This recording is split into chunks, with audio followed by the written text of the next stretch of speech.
tenemos que atacar el problema de la impunidad. Luego me da por producir, como que me empiezo a aburrir y me empiezo a ver qué más, en qué más me entretengo. Como comentarista deportivo he sido muy feliz porque me encanta analizar el fútbol. Necesitaba reconstruir el asunto literariamente porque es mi única manera de comprender el mundo. La matemática es, en cierto sentido, el arte de dominar al infinito.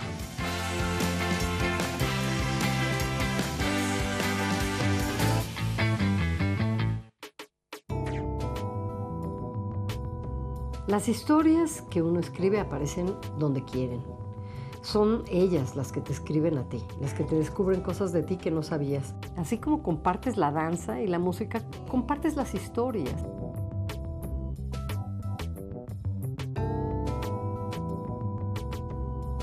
Es iniciar una de las experiencias más padres y más a flor de piel, ¿no? Todos hacemos literatura cuando narramos algo que nos ocurre.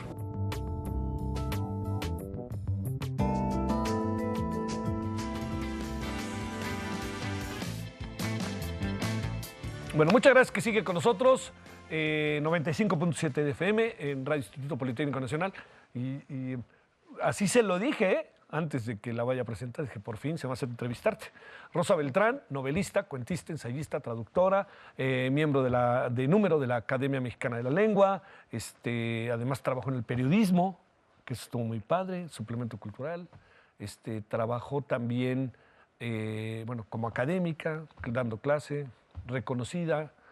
Pues son de esos personajes que además uno busca, pues, por lo que son en términos de su trabajo, pero también por lo que opinan, por cómo ven las cosas. Hay una declaración que hizo que a mí no se me olvida, creo que hasta la tengo guardada, ya sabes, así en casa, que dice, si gana Donald Trump va a ser un desastre para el mundo, algo así. Y bolas que le atina. Rosa, bienvenida, es un enorme gusto, gracias. Muchas gracias. Te lo agradezco Javier. muchísimo. No, el honor es para mí, me encanta. Oye, verte. a ver, hay una pregunta que uno inevitablemente hace. ¿Cuánto tiempo llevas de escritora real, así?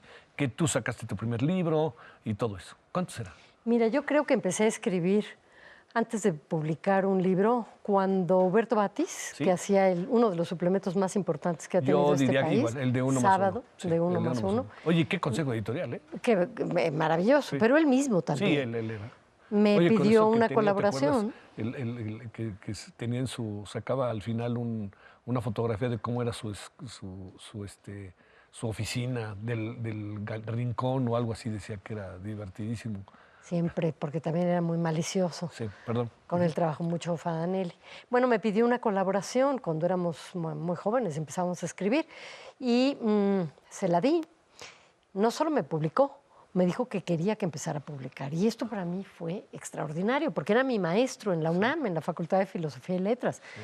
Pero yo nunca pensé que iba a escribir, digamos, tan pronto, ¿no? Y a ser publicada, a ver la letra impresa. Después salió un librito mío en la colección CEP Crea, se llama La Espera, y son cuentos. Y lo primero que yo empecé a escribir fueron cuentos. ¿Cuentos? Más que novela. Sí. No, la novela requiere de mucha más experiencia. Y esto fue en 1984. Yo creo que en ese momento pensé, esto es lo que yo quiero seguir haciendo. Yo sabía, desde siempre he sabido, que la literatura era aquello para lo que yo me iba a dedicar. A ver, perdón que te lo diga, ¿cómo te diste cuenta? Porque solo me gustaba leer, porque siempre he vivido una vida paralela, continuamente. He vivido en la imaginación. Sí. A mí lo que me cuesta es el otro mundo, el real, ¿no? El que se llama real. El de ir a pagar impuestos, el de ir al banco, el del tránsito.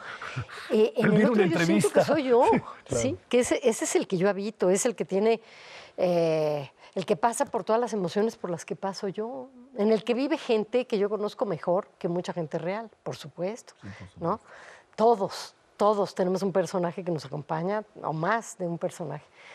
Pero entonces, al descubrir a través de la facultad y de haber publicado con Batis y de seguir publicando, que se podía vivir no solo de leer, porque ya sospechaba que se podía vivir de leer, y esto me gustaba mucho. De niña, al revés, leer había sido un poco una prohibición, no directa, no de mis padres, pero niña, ya haz algo. Deja de leer, como si leer fuera hacer nada, sí. Que es un prejuicio que tiene mucha gente, por cierto, aunque no lo digamos. Hablamos mucho de promoción a la lectura, pero si vemos que hay una niña que todo el día lee, nos parece que está ¿Dónde estudiaste la secundaria y la preparatoria en ese proceso para también entrar a una universidad como la UNAM? Estudié la secundaria en un colegio para señoritas, ¿Qué se llama? que se llama Colegio Oxford, Sí, lo y ubico. que era, para mí, Sí. un lugar donde yo me sentía fuera del agua. En primer lugar, porque solo había mujeres y el mundo está hecho de hombres y mujeres. Y me costó mucho trabajo después transitar al CUM. Como el CUM tenía CCH en esa época. Tenía ya hombres y mujeres. Sí, claro. Y como yo quise trabajar desde muy temprano, además mis padres se divorciaron, yo me fui al CUM en la tarde a estudiar con hombres y mujeres y me costó mucho trabajo adaptarme a ese ambiente. Realmente esos mundos de claustro, excluyentes, son perniciosos y son muy difíciles, por más que tengas amigas, en mi caso, que sigo hasta la fecha, ¿no? Pero ya tenía yo noticia de la UNAM de distintas maneras. Todos mis primos estudiaron en la UNAM, mis primas también, vivíamos muy cerca en la casa. ¿Dónde vivían? En Tlalpan, que entonces era como decir el fin del mundo. Por supuesto. Tampoco hace tanto tiempo, pero es que la ciudad creció muy rápido. Cuando yo entré a la UNAM, ahí sí. A ver, déjame un poquitito antes. Ajá. Estás en la prepa Sí, y viene eso que se llama que voy a estudiar. sí. ¿No tenías la menor duda? No, por supuesto que no tenía la menor duda. Desde siempre dije, no sé si qué voy a estudiar para vivir, no tenía muy claro que se viviera de eso, pero sí, no puedo hacer nada más, no quiero hacer nada más. Ya veré. ¿Qué Un hicieron poco en tu así. casa? Bueno, sí les hubiera gustado, sobre todo a mi padre al principio, que estudiara otra cosa que fuera más rentable, porque ¿Cómo qué sentía se que te era ocurre? buena en la academia. Él es abogado, entonces, lo cual no está peleado con la palabra de ninguna manera, Pero, ¿no? pero es otra cosa. Pero es otra cosa. De cualquier manera, ellos sabían que yo iba a hacer lo que quisiera, porque un poco así ha sido mi vida. Ellos creen que así ha sido mi vida, no es tan así. No, no es tan así. Pero Oye, ¿te costó trabajo entrar a la UNAM? ninguno, y presenté el Pasaste examen qué bonito. y en el estadio. Y además me acuerdo que donde venía el cuadro para poner las opciones, las opciones ¿qué otra múltiples. carrera estudiar? Lo dejé vacío. Para mí no había ninguna duda. Yo quería seguir leyendo, quería seguir viviendo en ese mundo. Y después descubrí que se podían escribir reseñas, presentaciones, entré a varios concursos, participé en la revista Punto de Partida. O sea, entré muy Oye, pronto. y entraste a la UNAM y tu mundo cambió un Totalmente, totalmente. A pesar de que yo había vivido en la calle, como te digo, Sí. y que era para mí mucho más natural, quizá, que para muchos hijos de la clase media, Sí. entrar al UNAM es descubrir realmente lo que es México. Ahí está México. Es un microcosmos de lo que ocurre en las distintas colonias, barrios, la provincia. Mucha gente no se dice ya la provincia, pero entonces sí. Sí. Y mucha gente que vivía en los distintos estados y lejanos, como Veracruz, digamos, por ejemplo, ¿no? Hacia el sur o Oaxaca, se venían en autobús y su sueño era estudiar Está en la en la UNAM. universidad y dormían en un cuartito y algunos siguen siendo muy amigos, muy amigos. Entonces yo ahí descubrí lo que era trabajar para poder estudiar Sí. por una pasión, porque sabíamos que era una carrera que no era rentable. Además, el primer día de clases todos los profesores te lo decían. Sí, claro. Y si te inscribías con escritores, Elizondo, quienes fueron mis maestros, te lo decían el primer día. Oye, pero mira nomás. qué Sí, yo tuve maestros. unos maestrazos. A ver, entraste y ¿qué pasó? ¿Recuerdas? esos Fíjate que primeros días? entré y me tocó, por ejemplo, la primera vez o escuchar una conferencia de Juan José Arreola, que fue impresionante para mí, en la Facultad de Filosofía y Letras, cuando el aula magna se llenaba, se llegaba un auditorio. escritor o una escritora en la Oye, ¿qué hacemos con ese auditorio? Bueno, perdón. ¿Y entonces? Y él dijo una cosa que no se me olvidó hasta la fecha. Dijo, miren muchachos, la literatura no es solo lo que está en los libros. La literatura es la capacidad de ver los vitrales de Chartres en una rebanada de jitomate y en la sopa de pescado los misterios del fondo marino. Oye, qué Se cosa. me olvidó. Oye, ¿sobre qué hiciste tu tesis de licenciatura? La de licenciatura la hice sobre Paradiso, de Lezama Lima. Mira. Sí, es una novela que me fascinó. Siempre me fascinó la experimentación en el lenguaje, las complejas estructuras. Siempre que leo y veo cine, me interesa mucho pensar en la estructura, cómo está armada, cómo se cuenta esta historia. Eso y el ¿Cómo punto de la vista. armaron? ¿Cómo Sí. armaron el rompecabezas? Sí. ¿Y qué están haciendo con el lenguaje que parece que dice una cosa pero está diciendo otra? Esto es algo de lo más maravilloso, que en realidad Fíjate que lo aprendes desde muy temprana edad. Yo desde que era niña oía estas expresiones que te dicen los adultos. Por ejemplo, me acuerdo que mi madre nos llevaba a una tienda que se llamaba La Luna, recaudería y panificadora La Luna. Claro, la de Tlalpan. ¿Te acuerdas? Sí, claro, claro. Y entonces cuando un español, un gallego con dificultad, marcaba el precio en una bolsa de papel de estraza, mi mamá nos decía a mi hermana y a mí, no se rían, porque este hombre vino desde España con una mano por delante y otra por detrás.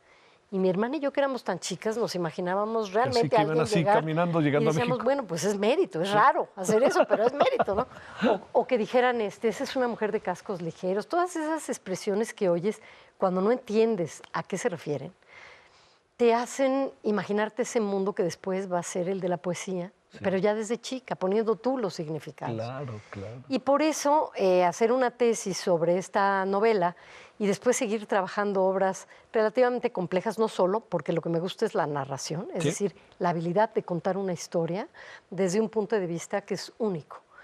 Pero bueno, por eso me gustan también los juegos de palabras, me encanta Lewis Carroll, me gustan los ingleses, todo eso me gusta mucho. El periodismo, ¿por dónde te entró? ¿Sí te entró o no te entró? ¿El periodismo cuenta historias o presume contar historias? No, desde luego el periodismo cuenta historias.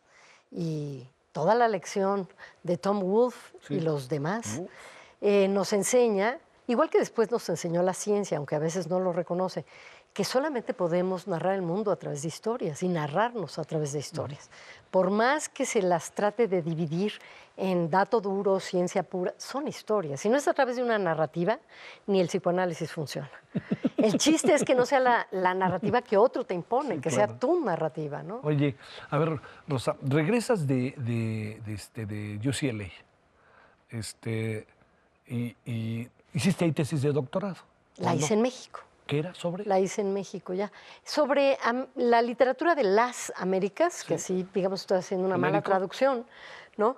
Porque quería yo contrastar las crónicas de descubrimiento de Estados Unidos, lo que hoy es Estados Unidos y Canadá, con las de los países hispanoamericanos, con las crónicas españolas y portuguesas, porque son dos visiones del mundo que dan lugar a lo que ahora conocemos como la narrativa del siglo XX y que son totalmente distintas formas de utopía.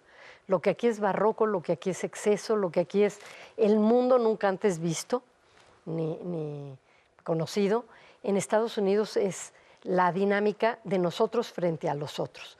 Y prácticamente no hay épica en Estados Unidos que no tenga esta dinámica. Así se llame E.T. y hable sobre extraterrestres. Por supuesto. Eso está enraizado en Estados Unidos y en los lectores. Lo mismo que en el nuestro, la visión maravillada. Por eso García Márquez, ¿no? Por Y eso por eso García todo el Márquez. realismo mágico. Oye, a ver, regresas y ¿qué pasa, Rosa? O sea, digamos, regresas de haber hecho, de hacer aquí el doctorado. Como sea, te Sí, fuiste allá 4 sí. años. Pues tienes que escribir, sé que tienes que vivir. Has trabajado desde chiquita. ¿Cómo le empiezas a hacer a esa otra etapa en la que te metes? O sea, Sí. en donde ya no está, a lo mejor ya no son los cuentos, a lo mejor ahora sí te planteas, voy a hacer una novela, pero mientras hago la novela, ¿qué hago? Sí. Todo esto. Nunca dejé de trabajar. Siempre seguí escribiendo y mandando estas colaboraciones. Eso es importante. Sí, nunca me desvinculé. Eso fue muy importante. Pero además, fíjate que cuando llegué a Estados Unidos, esta pregunta fundamental que te hacen en la frontera, Sí. ¿de dónde eres? Where are you from? Sí, claro. Y que todo el mundo te va a preguntar y que tú sabes que es una pregunta retórica, porque en realidad en el momento en que digas de México, soy mexicana, vas a tener que empezar a defenderte, porque en el otro se van a disparar una serie de prejuicios, ¿no? Entonces, de Nomás dónde vengo 3 eres? días, voy a estar acá. sí, No soy sí, narcotraficante, no soy claro, responsable por sí. todos los gobiernos anteriores, etcétera, etcétera. ¿Sí? Yo me di cuenta que por ahí tenía que empezar una novela. Y además, como estaba haciendo mucho trabajo de archivos, sobre todo del 19, me di cuenta de que tenía un lenguaje maravilloso que podía utilizar para contar una historia que no se había contado, que es la historia del primer imperio mexicano. ¿Cómo nos inventamos? ¿Cómo inventamos ser independientes haciendo un imperio a imagen y semejanza de aquel del que nos independizábamos? Y entonces desde ahí empecé a tomar notitas. Y cuando me regresé sin haber terminado a escribir la tesis, yo seguía de todas maneras yendo a archivos. Y me abrió las puertas una persona maravillosa en mi vida, y yo creo que en la de todos los cronistas de la Ciudad de México, los lectores, que fue Guillermo Tovar y de Teresa. Por supuesto. Y aquella ingenua le contó cómo quería escribir esta novela y cómo quería contarla a partir de las contradicciones y de las lecciones del baile y del catecismo del padre Ripalda y Astete, de todo lo que no era el dato duro y la historia era de color oficial. azul el libro, ¿no? Creo, sí. ¿Y qué le pareció? Le gustó muchísimo. Claro. Me dijo, notable, notable. Y me abrió los archivos. De Condumex, habló con algunas personas para que también en la Biblioteca de México. Entonces yo me iba al centro de la ciudad con otra amiga escritora, con Ana García Bergo entonces. Ella estaba trabajando para Clio y yo estaba escribiendo la novela. Y al mismo tiempo que trabajaba en distintas cosas y daba clases, creo que he impartido clases de literatura y talleres desde hace muchísimos años. ¿Ahí dónde dabas clases? ¿En la UNAM? Algunos en la UNAM y algunos en prepas, Sí, claro. en colegios privados. Es muy interesante lo que pasa en las prepas cuando siempre se enseñan estas materias. Es ¿Será fascinante. que lo recuerdo yo? No, es fascinante. Para mí fue... Yo tuve un maestro de literatura mexicana en tercero de preparatoria, que Alejandro de la Mora, que Sí. no sabes qué... O sea, yo no podía creer... Casi yo me dedicaba a jugar fútbol. Ya sabes, cuando estás en la escuela y juegas fútbol, según se gana tu equipo, pierde, te dan puntos. Ajá. Entonces, a él nunca faltaba, aunque tuviera que entrenar. O sea, es una fascinación para muchos en prepa, ¿no? Es una maravilla. Creo que todos recordamos un Sí, maestro claro, así, o una claro. maestra así, que te cambia la vida, ¿no? Y que no quieres perderte esa clase. Bueno, pues seguía trabajando en todas estas cosas y dije, claro, yo quiero entrar a la UNAM. Sí. Había trabajado, pero en difusión cultural, Sí. pero en años, digamos, en que no era lo que es ahora, ¿no? Desde que estaba Marco Antonio Campos, por ejemplo. Mira. Sí, haciendo reseñas, distintas Fíjate cosas. ¿Qué personajes estuviste cerca? No. Ellos han de decir hoy lo mismo de Enormes. ti, ¿eh? No, y no lo digo no. para como lugar, como cortesía, pero... No, yo tuve grandes profesores. Te digo que me tocó toda la generación de los exiliados españoles y me tocaron escritores cuando no se habían ido de la UNAM y me tocó después también la generación de los latinoamericanos. Entonces yo tuve enormes profesores. Gracias a eso también leía a los contemporáneos, porque el programa académico era conservador. Pero bueno, entonces yo quise entrar a la universidad, concursé para una plaza, la gané. Desde entonces estoy en la Facultad de ¿Cuánto Filosofía y tiempo llevas ya Letras. en la UNAM? ¿30? Mira, entré 25. en los 80 Sí. como estudiante, Ajá. o sea, un montón. O sea, Y a trabajar, 28, cumplo 28 años Sí, claro, trabajando. 28, sí. He estado en la dirección de literatura recientemente, 12 años, 12 sexenios. además Que se me fueron como además agua. dicen que te lo tomas muy en serio. Sí. Entonces esto es un asunto... Dicen en donde- bien, porque Sí. lo que no te tomas en serio no le das sentido a No, tu pero vida. ¿entiendes en qué sentido? En el sentido de entrega total, ¿no? Muchas Del gracias, asunto. pero me Oye, encantó. a ver, déjame plantearte, todo este proceso en donde Sí. empiezas a hacer, ni hablar, hombre, asúmelo, ya sé que lo sabes, una escritora, utilicemos la palabra reconocida más que famosa, para no utilizar esa palabra que es tan ambigua, ¿no? ¿Qué va a cambiar tu vida o qué va pasando? Porque empiezas a ser reconocida, que la conferencia, tus libros son reconocidos, son premiados. Algunos de ellos seguro te habrá llegado un lector para decirte que es una maravilla y que te vive agradecido. ¿Qué pasa ahí contigo? A ¿Sí ver, pasa no algo voy a o no empezar pasa por el algo? final, desde luego que pasa algo. Yo nunca me imaginé que pudiera ganar con la primera novela el Premio Es Planeta. el planeta, claro. Y es el único concurso en el que yo me he inscrito, ¿Por qué te inscribiste? porque quería ser publicada, porque quería que esa la novela, que a manera. mí me divertía tanto Era la y manera. que realmente creía, no más allá de que fuera buena o no, que sobre todo decía cosas importantes y que te hacía reír, sonreír, repensar la historia, que era un juego historiográfico. Quería que me la publicaran y nadie me conocía, porque bueno, lo otro lo había publicado en pequeñas plaquettes.